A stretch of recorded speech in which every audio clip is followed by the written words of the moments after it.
Today, I'm going to be fixing a band fly pattern so that a client can use it in their home waters. We're going to grab some thread in a light yellow color, secure it to our hook shank. We'll then grab some ginger or cream marabou, measure it to be a bit longer than our hook shank, and secure it to the back of the fly. Once secure, fold over your marabou, wrap your thread forward, folding your marabou back over and securing it to the head of the fly. Snip the excess free and secure it tightly to the hook shank. Grab some angel hair, you can find it in the links below, secure it to one side of our fly, fold it over and secure it to the other. Position them so they're oriented toward the upper side of the fly. Secure tightly and snip it to length. Next, we'll grab some gold wire, this in size medium. Secure it tightly to our hook shank, wrapping back towards the tail.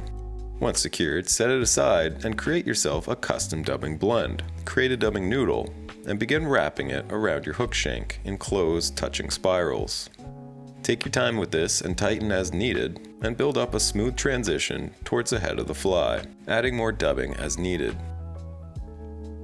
With this step complete, we'll brush it out to give it a nice buggy look. Brush everything back and grab a feather that we can use to palmer the body. Strip some of the excess fibers free and secure it to the head of the fly. Snip your excess free. Begin palmering your feather around the body until we reach the tail, doing so in open spirals.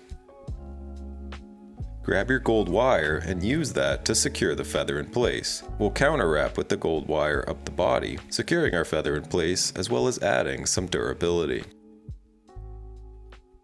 Once we reach our thread, we'll secure, taking thread wraps both in front as well as behind and helicoptering the excess free. If you've missed a couple feathers like me, I like to use a lighter to clean up the head. Snip your excess free and grab a hen cape.